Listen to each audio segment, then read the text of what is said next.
we have with us Ms. Charlene Sunkel, who's the CEO of the Global Mental Health Peer Network.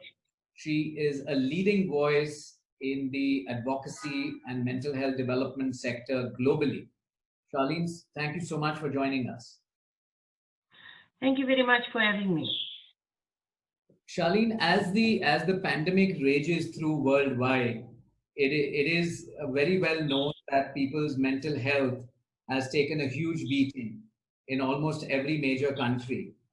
And what do you see as the role of leading corporates and multinational organizations, apart from government and individual efforts? What role do you think corporates can play going forward?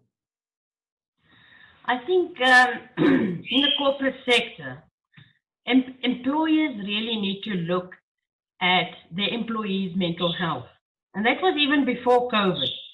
We all know there's an enormous, even before COVID, enormous impact and economic loss due to absenteeism, for example, in the workplace, people struggling with mental health problems and are not being supported in the workplace. So ultimately, it's the loss not only of the individual's functioning, but also a loss for the economy and the kind of financial well-being of the company itself. So now with COVID, we have, of course, the impact on people with existing mental health conditions whose symptoms seem to be worsening. And, you know, now with the influx and a lot of the care is now so focused on treating COVID that mental health services are being neglected. But we already see an increase in people who have no pre-existing mental health conditions experiencing symptoms like of anxiety, depression, some even post-traumatic stress disorder. We also see an increase in suicides. So this is a real problem. So you can actually say it's almost like double in the corporate world, and especially with the economic shutdown. Now you see a lot of loss of employment. I know in South Africa, we used to have a statistic around 27% unemployment rate. They say now it stands over 50%. So just that stress in people losing their jobs, unable to care for their families, that in itself can lead to a number of problems, including we're also expecting like a more increased use of substances. So that's another problem that's being created. And you're so right. It is now time for us to also start looking at, both aspects of mental health. One, of course, is the humanitarian aspect where people should have the right to be happy and live a fulfilled life with basic levels of well-being. And the other aspect is the economic fallout of having a workforce which is not mentally fit. So you mentioned absenteeism or just the overall loss in productivity, even whilst a person is at work or maybe working from home in today's context, but is not totally able to give it its 100%. What are some of the key areas have you seen in your experience globally where corporates have been able to actually step up to the plate and invest in their employees as far as mental health is concerned? We've seen some companies having what they call employee assistance programs, where employees have access to, for example, counseling and other types of support. So that's one aspect. And also raising kind of awareness within the company about mental health conditions. I think it's still, in some countries, quite a taboo topic. Nobody talks about it. A lot of people don't want to accept it. But I think if companies and organizations create that culture of talking more about mental health and your feelings and your emotions and what you're going through, as you would to your employer talk, oh, I got the cold, I got the flu. It should be on the same standard. I think the big problem is employees don't often feel safe or secure to kind of express if they have mental health problems. And I think that whole culture needs to change. And that comes back to stigma. And stigma, we know, causes an array of problems.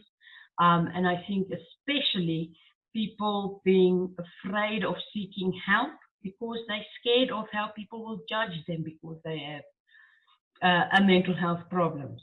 We know there's excellent programs in the workplace like mental health psychosocial support. There's mental health first aid training. I know it's mostly in the developed countries where like mental health first aid is kind of on the same level as your normal physical first aid, how to help someone in physical health crisis. So that training, and I think mental health first aid must be on the same level as physical first aid in companies so that employees have that support. And I think there's a lot of another thing in terms of more a legal aspect is reasonable accommodation, kind of catering for those who have existing mental health conditions in terms of helping them to function at the same level or at their ultimate level of functioning as other employees. Right. Charlene, there's always been this perception that the Western part of the world sort of dictates the global mental health view, so to say, whether it is in terms of publications, studies, or even research. And what has been your experience now? How much do you see that changing towards a realistic global view, which includes the East, where the maximum part of the population is sort of present, and also the suffering population. Countries like India and other parts of Asia. Yes, I must say it is a global topic at the moment. The whole Western kind of models, and a lot of the research actually comes from the Western side. And I think back then, all the research that developed from there, I think it's now acknowledged that you can't apply something to other countries, more poorer and low middle income countries, where there's a lot of culturally diverse settings. And you need to consider those settings. And remember, developed countries, the Western world, are also rich countries. They have access to all kinds of resources, whereas the lower and middle income countries do not have. For example, America sits with a large number of psychiatrists, whereas the other countries don't. There's often, I know in some countries, there's sometimes like 2 psychiatrists for a whole country. And I think there's another shift that we're also seeing that is not the need specifically for specialized care, like psychiatrists, but looking what they call like task shifting, where people, more frontline type workers like community workers, even peer support workers, provide like essential services. And that for me links again in with medication, pharmacological intervention. Medication only helps so much. Even if you're on the best medication, if you do not have family support, support in the workplace, otherwise support or counseling or whatever you need to recover, the medication is going to make no difference. And I think we also see a shift in just the biomedical model, like just prescribing medication, hospitalization. That used to be the only thing available. We now see a lot of other services, like I mentioned, peer support and so on. And I think that is very important that we now have a range of options.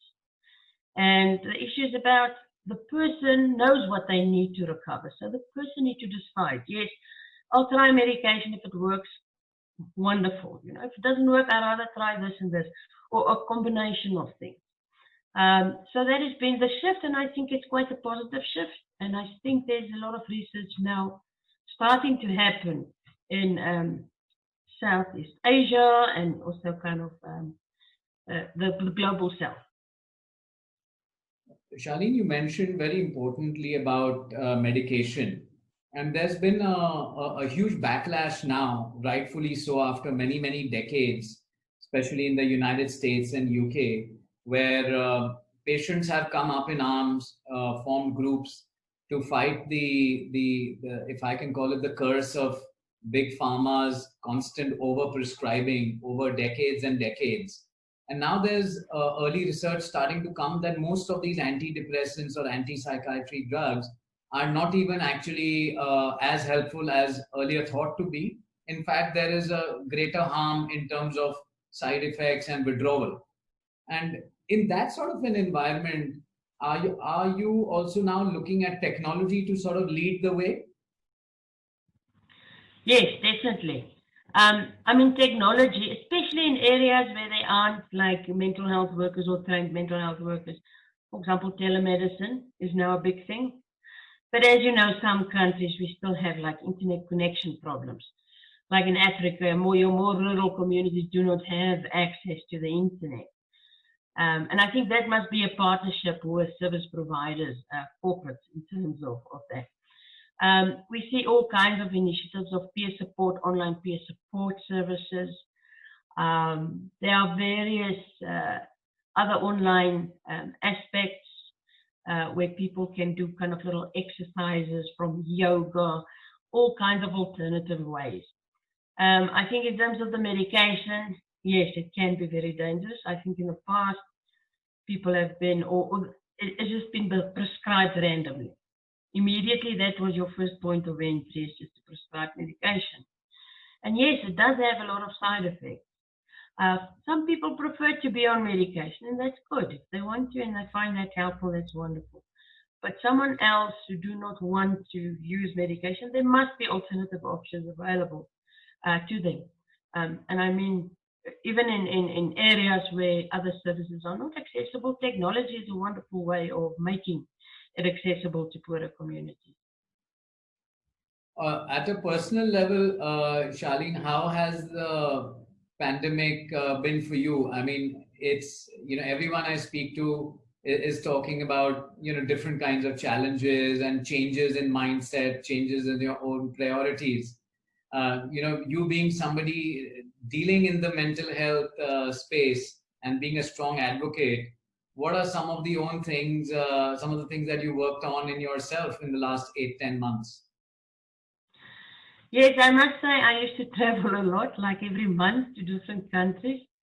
So in a way, it's a bit of a blessing to be home, for almost a year. That's nice, but I think also in the corporate sector, we're all now on Zoom and online platforms conducting meetings.